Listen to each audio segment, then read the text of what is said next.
So let me ask you this. I mean, to what extent does any conversation about American labor and the American working class today have too narrow a scope? Because, of course, the globalization cat is out of the bag, right?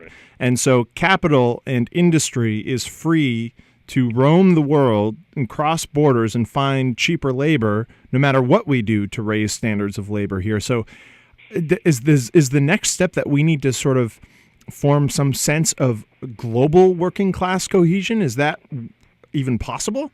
Right. Yeah. So that's a whole quantum leap in kind of class identity, right? And that's what I was struggling with in my first book, where I looked at this factory the RCA production line that moves from the north to the Midwest and then the South and then to Mexico, and I sort of, I was.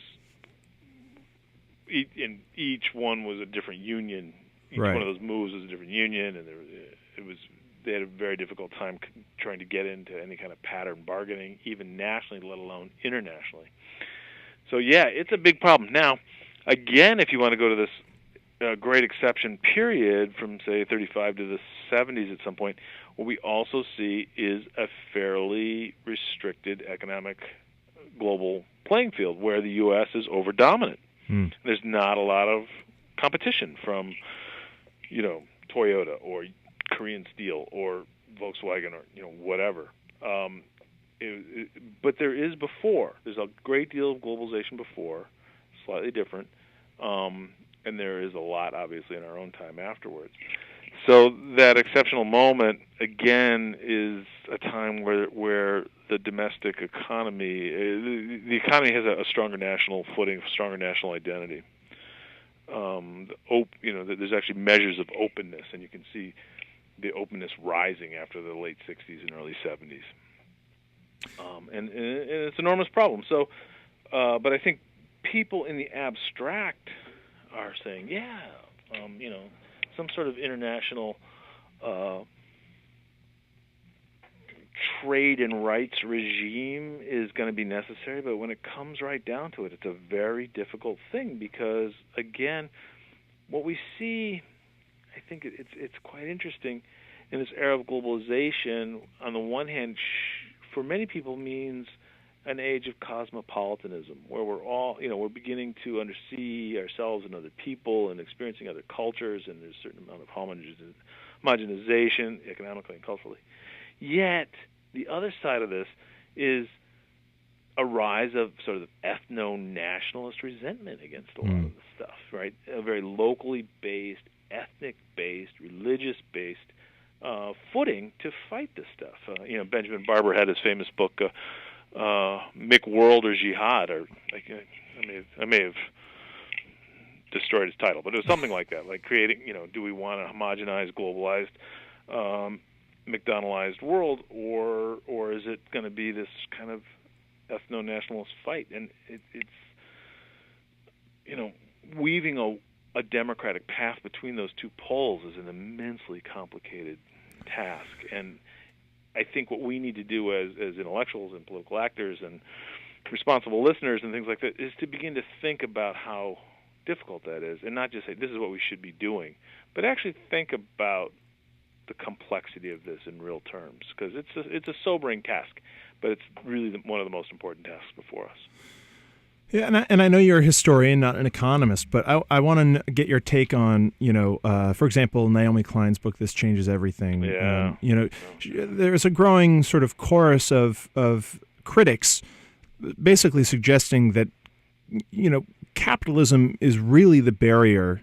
Capitalism itself as an economic model is the barrier to achieving the reforms that we need to achieve in order to save the planet, to save the species, but also to achieve greater harmony and equality among citizens. Do you share that criticism? I definitely share the criticism, but I'm also more, as I've tried to explain, a little bit more skeptical about the immediate possibilities of that that urgent message suddenly creating a solidified voice right? Right. And I think I haven't finished Klein's book, but I have it, and I've been working on it. But it seems like most of her examples seem to be, pockets of success and resistance, Mm-hmm. and how you link those pockets into a global framework that is not controlled by capital is an immense problem. And this is the conversation that started in Seattle in '99, Mm-hmm. And unfortunately, I think it lost a lot of steam. But I think the right questions were being asked at that particular moment. So does it come down to this question that you sort of allude to in Stayin Alive, for example, of individualism versus collectivism, and liberalism? Can liberalism succeed when focused more on individual rights, which of course America we're very individualistic, but when it's at the expense of collective rights, are the two mutually exclusive? Right. Well, that's what FDR. That's a needle.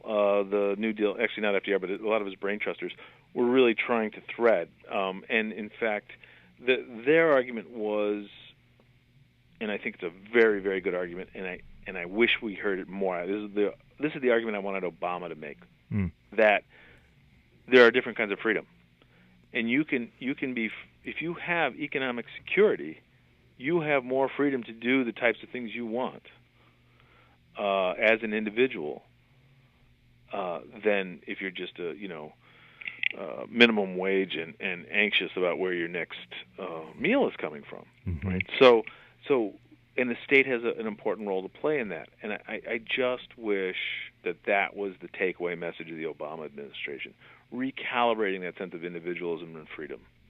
And I think we actually have to do it too. We, meaning sort of, I presume we're vaguely progressive folks.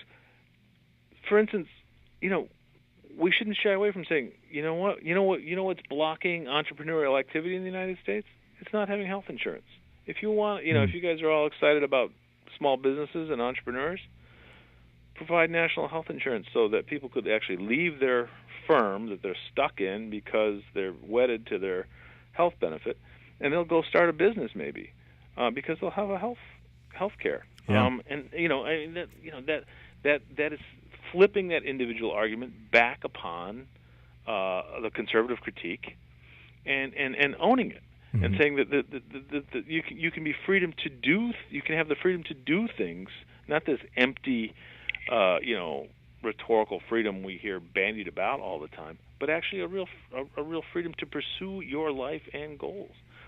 Or I actually had a vice president of a major corporation I was having lunch with, and he said, "Look, I can locate a plant almost anywhere in the world and not worry about health insurance costs, except for one country, and that's the United States. Why should I open a plant in the United States?" It was a good argument. So I actually think that the way forward may be a certain accommodation to some of the conservative rhetoric we hear today, but taking it back and owning it. Like, I think there's something really powerful and good about the American tradition of individuality and freedom. It's just we need to retool it, own it, and not just concede it to the whole sort of neo-Austrian libertarian Randian fantasy life. So let me ask you about that specific example of healthcare, Jeff, because it vexes me. I mean, you have businesses who, when honest, will acknowledge that if they didn't have to worry about providing healthcare to their employees, it would be a huge relief. So it would help businesses. It would help individual workers. What is behind the sort of conservative, neoliberal intransigence about providing healthcare as a nation? That is one of the great mysteries, and I think it's. This goes back to one of the great questions that sort of plagues my field, which is why wouldn't, say it's 1946 in the United States, General Motors now has a contract with United Auto Workers that includes paying for health care. Why isn't General Motors now on the forefront of having national health insurance? Right? It's a weird thing. And I can only think that American capitalists are so accustomed to uncontested power, having their power uncontested, that they see the creeping role of the state as their enemy, even when it's doing their work. And in fact, you can even say, back to my great exception argument, there's actually very few banking crises in that time period because the system's regulated, and therefore the banking industry is not, falling through the floor every 10 or 20 years. These structures are good for capital, but I actually think they're very hesitant to embrace that unless it's solely on their own terms. But it's a really interesting question. I wish I could run around to every auto executive in 1946 and ask them why they're not in favor of national health insurance. It's really a fascinating question. And some employers, like Starbucks, have come out and said, we actually think this is probably a good way to go, but they're a tiny minority. Do you think is it at all possible that it's as simple as this slippery slope argument that they don't want to cede any power to the public domain? That's a pithier version of what I was just trying to say. Right. All right, well, so let's go back to this question of individualism versus collectivism. And you have this great discussion about, you and others, including Nelson Lichtenstein, have talked about the role that the civil rights movement played in sort of antagonism with the labor movement. And, put another way, the labor movement sort of allowed the civil rights movement potentially to undermine it. And the labor movement was not necessarily supportive of the civil rights movement, which of course was advocating for, individual rights and equality, whereas the labor movement maybe represented a little bit more of that collectivist perspective. And then so what happened is, you had the civil rights movement becoming somewhat successful, and you have an influx of new workers in the marketplace just at the time when jobs are fleeing the country. Right. So can you talk a little bit about what happened there between labor and the civil rights movement and why they were unable to find common cause? Yeah, I mean, I think you nailed the general outline, but I think the ironies and tragedies that are layered into this are even more sort of agonizing, or even suggesting. If you think about the March on Washington, the famous "I Have a Dream" March on Washington in 1963, the official name of that march was the March for Jobs and Freedom. Mm-hmm. Those were not distinguished. Those were not separate categories. We're back to our individual. What is freedom? What is individual right? Individual right to a job is a source of freedom. But what happens is, as the labor movement both helped create the civil rights movement and was an antagonist to the civil rights movement. So it's a little slightly messy. They were very key in the passage of the Civil Rights and Voting Rights Act, but they were very slow to integrate their own unions. They were, and again, we're back to that working class identity problem. Mm-hmm. So, and the women's movement, they were actually, I think, pretty overtly hostile to the women's movement. Mm-hmm. So as what Nelson Lichtenstein calls the wave of rights consciousness, that is having the right to vote, the right to have a say in public space, the right to non-discrimination on the job, all these sort of individually based rights, even if it's through a group identity, are rising up. The labor movement's beginning to feel fragile, and the labor movement is really failing, I think, in a really important way to tap into the rising energies of the 1960s. There's tremendous possibility there. But what this is all catalyzed by, of course, is the Vietnam War, right? Mm-hmm. It's not catalyzed, it's like the toxin, right? Because the AFL-CIO remains committed to the war, and this really frustrates a lot of the civil rights leaders and women's movement and the new left, the students, and so it's really quite a mess. But the fantasy, and it did happen in a lot of places, the fantasy was really that you would take the collective economic rights of the 1930s and the rights to non-discrimination of the 1960s, and pull them together in the 1970s and create a synthesis of the 30s and the 60s. But that is, not what happened. Collective economic rights fell out of the bottom, and we were left with one sort of almost runaway, rampant sense of individual rights.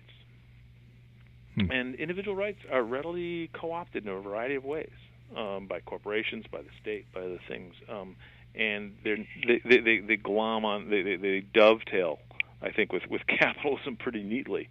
And that's not to dismiss them, because I think the Civil Rights Act and the Voting Rights Act, the EEOC, these are some of the great triumphs of the 20th century. Let's be clear. And the women's movement changed everything in America. But there is not a collective economic rights dimension to that, and even now, the union movement is one of the most diverse things in the United States of America. It just has very little power left. So let's jump back to Vietnam if we can, because the question of what the hell labor was thinking in supporting it is like, it's a real. They really did themselves a number with that, and one of the most interesting points that you made in Stayin Alive, I found, was when you talked about how it really was kind of a class thing, because a lot of the people protesting were on college campuses, and maybe you can sort of explain that point for our listeners. Yeah, the war again. It is, oh my goodness, so tragic in some ways, because it was, as Christian Appy has noted in the title of his book, it was a working class war. The college deferment alone meant that if and college is one of the great class markers we have in the United States. If you were in college, you didn't go. If you weren't, you served. That's just one example of how it worked. So on the one hand, you have the working class out there fighting. The working people are, we know from polling data by the late 60s and early 70s, actually more opposed to the war than the college educated. But and this is where the student movement kind of blew it. A lot of working people just would not have any truck with the student movement. It was just too. I think there's some bad organizing going on. There's some good organizing going on, but I think there was a lot of people who were just sort of so in your face and attacking liberalism, attacking the war, all as one thing, and trying to drag down the system to create something new, that they lost what was good about the system at that particular moment. Now, the unions pretty much, I think what you see in the labor movement in the 1960s is a sense of hubris. They thought they won the game, and they had. I mean, they were the kingmakers in the Democratic Party. They could get legislation through. That's one of the reasons they didn't really like a lot of elements of the civil rights movement. They're like, look, we can win all this stuff through the halls of Congress. We have power. We don't need, tens of thousands of people at the Lincoln Memorial. We can just do this politically. We have got the clout. And so when somebody like McGovern comes along, who's probably the most pro-labor president, more committed to labor than FDR was, they destroy him. They actively destroy him. And Labor does. Labor does. Yeah. I could not. I was sort of shocked.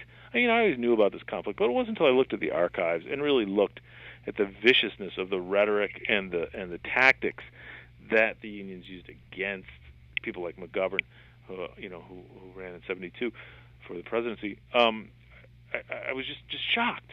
And so, what was behind that? Was that because he allied himself with the new political left? Yeah. So right. So he's allied with the new left. They don't like those guys. They're it's kind of a weird combination of the unions feel like they want everything, but they're also sort of nervous they're going to lose everything at the same point. But the leadership of the AFL-CIO came to power during the 30s and 40s, largely, and especially after the war, I should say, largely by defeating the communists within their own unions. And they were Cold Warriors on the domestic front. And so the Cold War culture really won the post-war paradigm in the labor movement. And that's interesting too, because the communists did some of the best organizing of the CIO, and were among the most progressive members of that movement. Were they not? Yeah, absolutely. Yeah, and that's another thing there's sort of another problem or tragedy in the post-war moment when the communists are kicked out of all the unions or alternative unions are created for communist-led unions after Taft-Hartley, and which Taft-Hartley required non-communist affidavits be signed by union leaders. What that meant is that a lot of the energy around race and gender and pay equity and organizing new sectors kind of got lost right after World War II. And so those social movements were no longer connected to labor as directly as they were. And so even civil rights sort of tends to move more towards the courts and the black church rather than being connected to the labor question as it sort of historically had been. But even if you look at the connection, where the March on Washington came from, that goes all the way back to World War II and the March on Washington movement to integrate defense industries. And I highly recommend Will Jones's sort of labor history of the March on Washington. It's very good. And in that book, he really shows how connected the early civil rights movement was to labor issues before that sort of breaks off and gets separated. And let's not forget, Martin Luther King lost his life on supporting a strike in Memphis, Tennessee. So. Yeah, I mean, that's one of the great tragedies, to think, where Martin Luther King Jr. was increasingly moving in the direction of looking at employment and full employment issues as a means to solving racial issues. Exactly right. No, and he began to talk about the problems of the architecture of American society. That's right. The economic architecture, not just the racial dimensions to it. And so he was working on his Poor People's Campaign in '68, where he was beginning to talk about bringing whites and blacks together. It wasn't simply civil rights. And that's why I spent so much time in Stayin Alive talking about the Full Employment Act of the 1970s, which was an attempt to kind of give the promise of work to everybody as a sort of civil rights strategy.